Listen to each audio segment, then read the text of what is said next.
LMDtv. We start off the show this week with Shalin Balasuriya, co-founder and director of Ceylon, in a discussion with Anushan Selvarajah on the state of the spa and retail sector. Welcome to the show, Shalin. Good to have you with us. Thank you. Thank you for having me. Great to be here. So to start off with, what was the impact on the retail sector from this pandemic? I think the retail sector in general, speaking, I mean, obviously, let's call it traditional retail where you retail in stores. So obviously a huge problem when your consumer can't get to you. And no doubt a problem we're still having. So it was about adjusting and moving forward. If you were to talk specifically about Ceylon and our retail offering, for instance, well, we went a few weeks with pretty much zero sale because, we are considered non-essential. So there was no way of moving any goods, getting any revenue into that side of the business at all.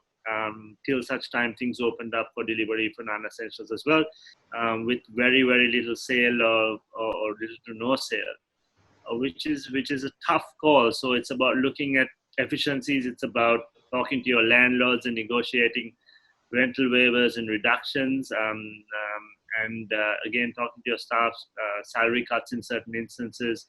And I think it's something people need to understand, whether it's landlords or other businesses, that we as businesses and people need to help each other out. That's the only way we're going to come out of this together, because the economy needs to rise together. And if we make it hard for brands to move on or hard for businesses to function in the harder times, that business shutting down is not the way to go.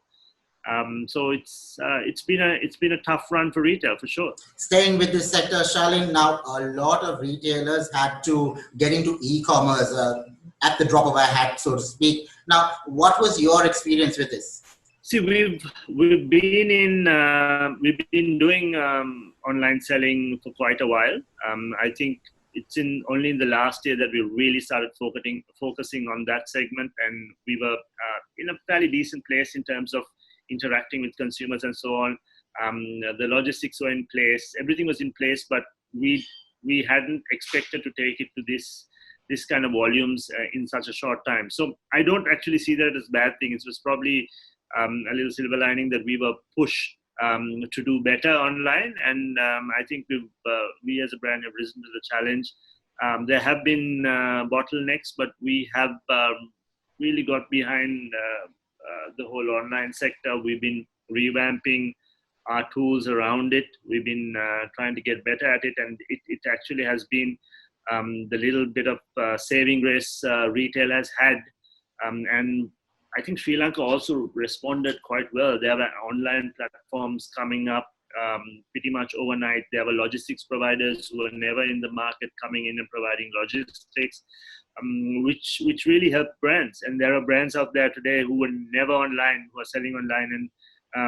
And the other big side is the consumer getting more comfortable. For the longest time, we couldn't get our consumers to start using their credit cards online. We couldn't get them comfortable ordering online.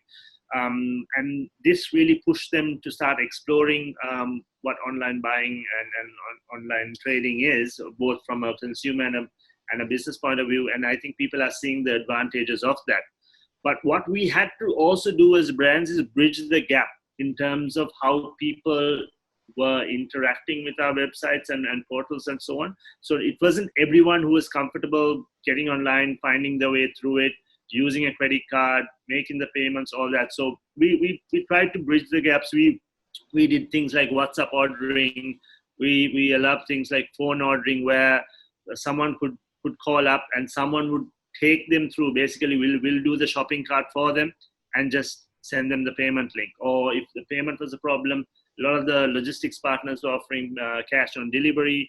So a lot of new approaches to bridge that gap for the consumer, and a lot of assistance to bridge the gap for people businesses who have never been online before. So great response by Sri Lanka, I think. Moving on to the spa sector then, Shalin, what is going to be the new normal now that the country seems to be slowly opening up? For the spas, the government hasn't issued permission for the spas to get going. We are only running the retail side of our businesses right now. the salons have been allowed to run specified treatments. So based on that, we are hoping that we could start running that side of treatments that we do which have a little less contact, where we can also keep comfortable gaps between even our clients and so on and so forth, which can be done. I think the bigger players in the market can have these techniques involved and use the health and safety guidelines that are being used internationally. I'm actually involved at the moment with the Sri Lanka Wellness Tourism Association in trying to put down a set of guidelines that will help move not just spas but the Ayurveda centers and all the wellness related activities in the country, because it does employ a lot of people. So we need to start looking at how we can get all these operations and all these businesses moving forward. So it's about putting strict guidelines in and getting people to adhere to the guidelines.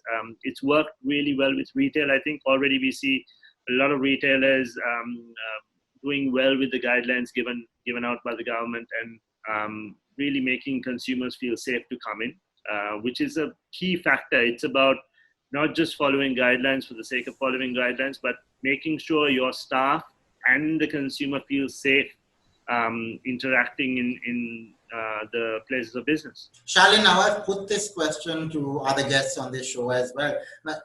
And the question is that no industry can depend solely on the government for everything at this point of time. So what more can your sector then do to mitigate this issue? See, that's what we're trying to do as a sector, actually, to put the guidelines together ourselves, because we are far more attuned to what sort of guidelines are necessary and what sort of guidelines are practical. So about getting those guidelines together, presenting it to the authorities, so that, because at the end of the day, giving permission to get or approving businesses to continue will have to come from the government. But what we can do is help with the infrastructure. We can help give very practical feedback on how to set the standards, and that's what we're trying to do. And then going beyond that, ensuring these standards are met is going to be a key thing, because one organization going wrong means it affects the whole sector and the other sectors around it. So we have to be very responsible in the way we manage our staff and our clients, and help in whatever way we can in terms of the practicalities of enforcing these.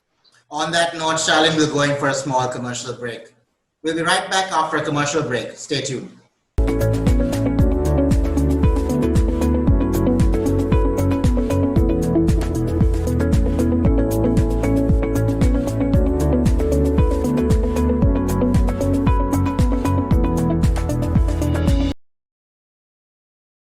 Welcome back to the show as we continue our discussion with the co-founder and director of Ceylon, Shalin Balasuriya. Shalin, now Ceylon works in a number of countries. What has been the lessons that you have learned from each of these areas? Well, the different countries were affected in different ways. The countries, we are in about 24 countries at the moment. However, each and every country, I think the commonality was on a retail front, how technology was embraced even more. So the ability to effectively communicate your brand through technology and really create that consumer interaction through technology becomes very, very important, which is something we are also learning and evolving with, because we come from an industry, if you look at Ceylon, and our presence, we have a very unique way we present ourselves there through branded locations. And part of the brand experience is that immersive brand experience people have when they come into one of our stores or spas, where it's quite multisensory, from everything from aroma to sound to light to all that. So when you take the multisensory experience out, communicating that brand feel to the consumer that's a tricky thing. So that's what we are working on. How can we still give that brand experience to the consumer when they come into a digital space? That's something we're working in, and it's evolving as well. With regard to the countries we're in, different countries are in different stages of their lockdown and so on. Some countries have progressed quite well. We managed to open a store in Portugal last week, so happy about that. There are a few other stores that were on hold, which looks like will open. So there are some positive things happening. Things are moving forward. I think the big one was embracing technology. The next big thing is making people feel safe.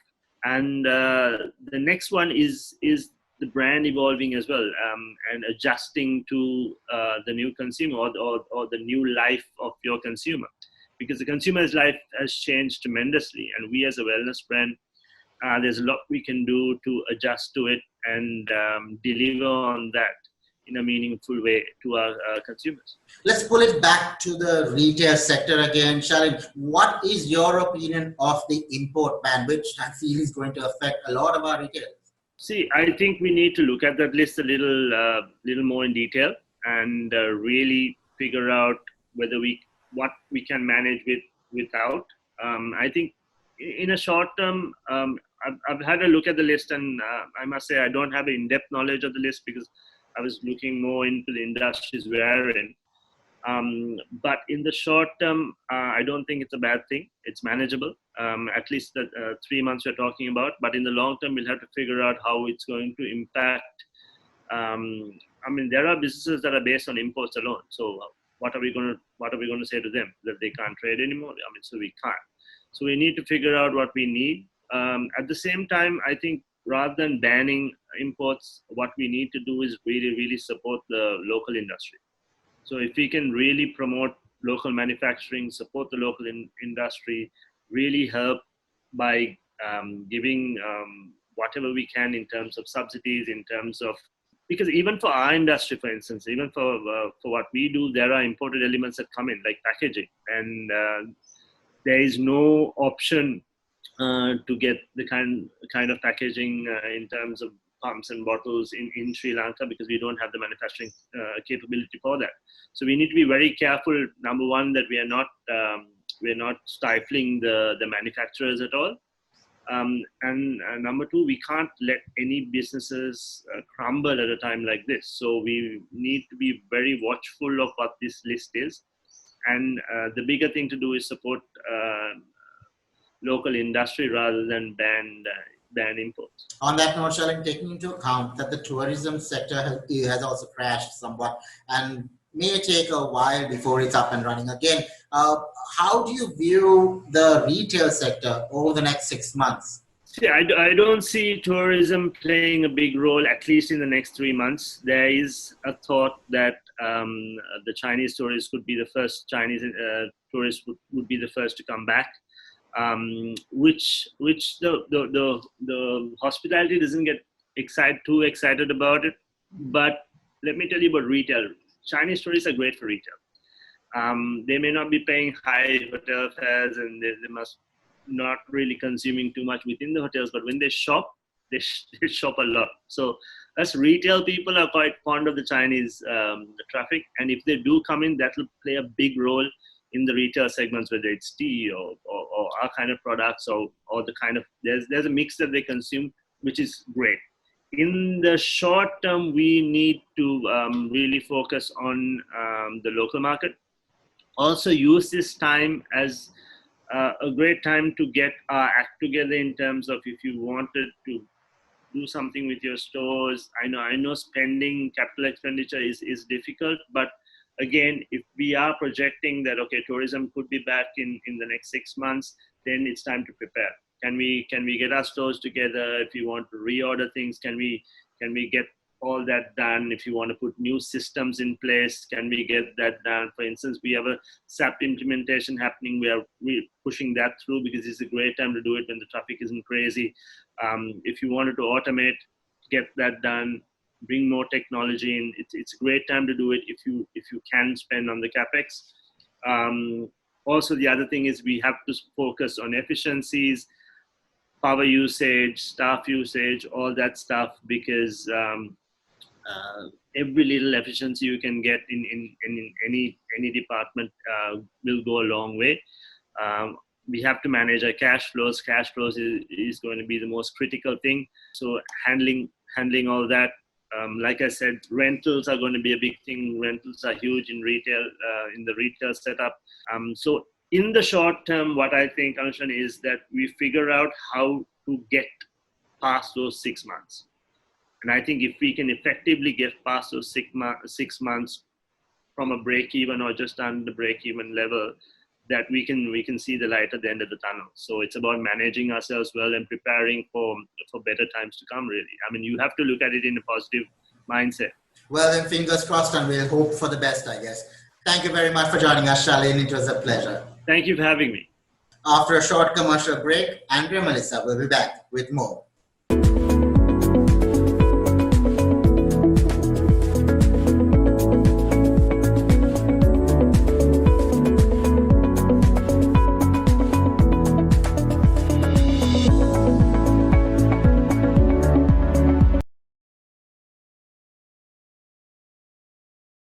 Welcome back to the show. Now we take a look at the global economic impacts of environmental change. Accelerating global environmental degradation and biodiversity loss will have severe impacts on the world's economies. According to the Worldwide Fund for Nature, or WWF's Global Futures Report, unless the loss to nature is reversed, the global economy will lose trillions of dollars, industries will be disrupted, and millions of lives will be affected. The ecosystem services on which the global economies rely are at risk, with WWF estimating that between 2011 and 2050, the cumulative cost to the world economy due to nature's decline in a business as usual scenario would amount to 9.9 trillion US dollars. These natural services include the pollination of crops, protection of coasts from flooding and erosion, supply of water, timber production, marine fisheries, and carbon storage. If business continues as usual, the agriculture sector is set to be hit the hardest by the loss of nature, leading to global price hikes for commodities such as timber, cotton, oilseeds, fruits, and vegetables. Moreover, these costs are expected to be largely borne by poorer countries, compounding the risks faced by millions in vulnerable economies. Changes in price, trade, and production levels are expected to hit Eastern and Western Africa, Central Asia, and parts of South America particularly hard, with annual GDP losses of up to 4%. Meanwhile, countries such as the US, Japan, Australia, and the UK would also witness substantial losses resulting from the loss of coastal infrastructure and agricultural land through flooding and erosion. In contrast, if a global conservation approach is adopted, which entails following a more sustainable development pathway and safeguarding areas that are important for biodiversity and ecosystem services, the economic gains could result in a cumulative increase of $230 billion between 2011 and 2050. Now let's take a look at the numbers. In a business as usual scenario, annual global GDP could reduce by as much as 0.7% or $479 billion US dollars in this period. However, with a more sustainable model of development, annual GDP could be 0.02% or $11.3 billion higher by 2050.